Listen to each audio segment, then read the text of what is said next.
Hello and welcome to the Chicago Bears Huddle podcast with me, your host, Owen James, your UK take on all things Chicago Bears. We're going to talk QB battle. No, it's not the one that some fans would be hoping for. You know, I read a lot of stuff and obviously watch a lot of the podcasts, CHGO Sports, a little bit of that, a little bit of Chicago Bears Central, obviously Locked On. I've got to say there is kind of like a cult following for Tyson Bagent, and there is those that believe that Bagent should start over Caleb Williams. There's a few people that say that Tyson Bagent is the better quarterback than Caleb Williams, which I don't personally agree with, but there we go. However, could there be a QB battle, not between Williams and Bagent, but between Bagent and Keenum?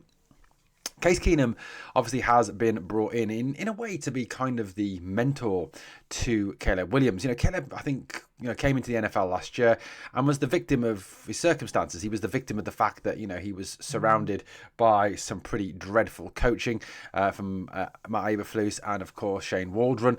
Obviously, he had very little support, very little QB development. And, times like that, when the coaching staff aren't helping out, you kind of hope that there's someone there in the quarterback room that can kind of take a rookie under their arm and kind of lead him in the right direction. But there was no one there last year. Certainly no one who was capable of doing that. However, it looks like this year, obviously with the acquisition of Case Keenum, the Bears are putting into place someone who can, kind of lead this team forward, but also lead the quarterback forward as well. Be the guy who is the sounding board, the advice giver, the guy who can help the young quarterback develop and get better. Someone who's been there, seen it, done it. Case Keenum has played for a number of different NFL franchises. He's been to the playoffs. He's had winning seasons. He's had losing seasons. He's had good moments. He's had bad moments. He's been through everything in his career. And I think, he's certainly someone, if you listen to him as well, he was more than willing to put in the support and to do, to help out where he can. Obviously, he spent last season in Houston. And during his time with Houston, he was very sort of good at mentoring another very promising young quarterback in CJ Stroud.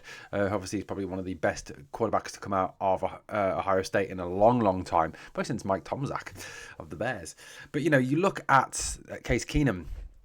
He's been with Houston, he's been with St. Louis, he's been with the Rams, he's been with Minnesota, with Denver, with Washington, with Cleveland. I mean, Jesus, if you can survive Cleveland, you can survive anything.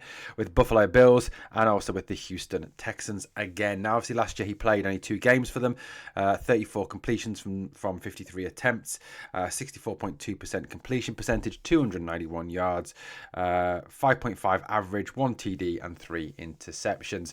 Keenum is a veteran. He's a leader. And certainly someone I think that the Bears are putting a lot of stock in this season.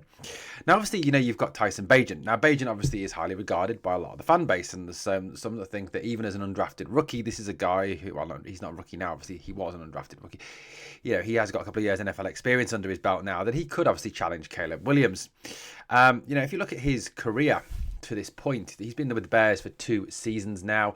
He played 5 games back in 2023, 94 completions from 143 attempts, 65.7% completion, 859 yards, 6 average, 3 TDs, 6 interceptions, 41 long, 5 sacks. I mean, not great at all.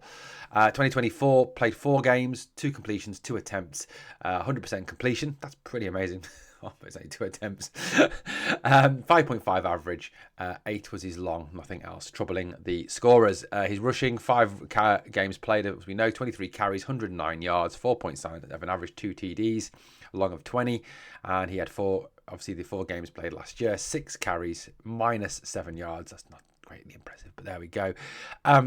So, his experience obviously is a lot less. He is still another young lad that is developing, and the young guy who is developing, and maybe Keenum can have a positive influence on Tyson Bagent as well, and help Tyson to develop. Now, at this moment, if you go back over OTAs, you go back over minicamp, there seems to have been a kind of a rotation there, doesn't there? A kind of, at times Tyson Bagent's been with the 2s, Keenum with the 3s, and at other times Keenum's been with the 2s, Bagent with the 3s. There seems to be a real kind of rotation of the 2 of them there.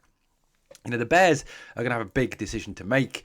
I think, obviously a lot of these decisions will be made during training camp. We'll go into training camp, we'll see the quarterbacks compete, and we'll see, I think, a quarterback kind of rotation kind of develop and come out over those months during the training camp. Now, look, I think It's a no-brainer. It's not even up for debate. And as much as the Tyson Bagent fans out there are going to call for it, Caleb Williams will start game 1. That is the way it will go. And Caleb Williams will start probably all 17 games unless he falls off a cliff or gets injured. That is the way it's going to be. So Tyson Bagent, I don't think, is even in the reckoning to start any games this season, barring injury or a huge, massive fall off the cliff. Ben Johnson, I think is kind of in the way he's spoken, in the way he's talked, said, very much about the fact that he is clearly a Caleb Williams guy. He's talked about the developing relationship between the two. He's talked about getting the best out of Caleb.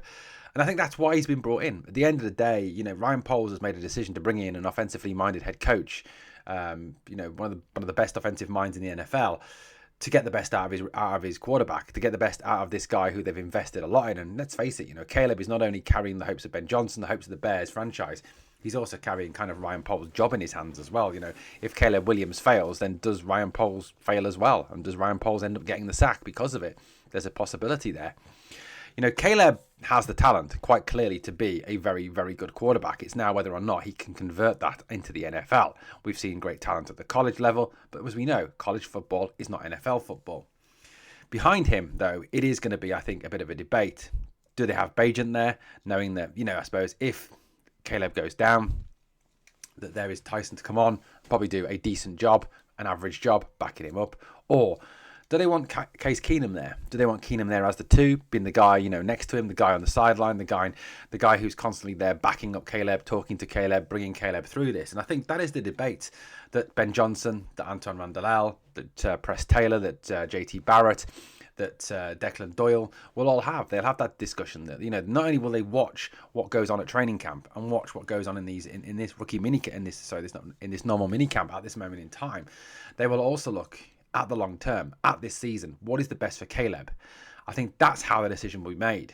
That will perhaps be the overriding influence. And I think, you may even see a situation where for a number of games, especially at the start of the season, Tyson Bagent is third choice. Is QB3 behind Case Keenum because of that desire to kind of have that wise old owl, that mentor, that Obi-Wan Kenobi behind Caleb Williams, giving him the directions that he needs and helping him to develop and get to his best potential. I mean, I know that might cause a controversy amongst some Bears fans because, like I said, I do read a lot of comments, do see a lot of pro Bagent stuff on the web. Like even those, like I said, suggesting that he should start against Caleb Williams, something that I do think is very, very misguided. But there we go. Guys, I'd love to know your thoughts on this. What is your impression? Is it Bagent or is it Keenum? What do we go with who you think is the best backup, or do you go with what you think is the best for Caleb Williams? Let me know in the comments. If you enjoyed the content, please like, comment, share, and subscribe. Thanks for watching, guys. Shy Town up, bear down. Catch you later. See you later, Chicago.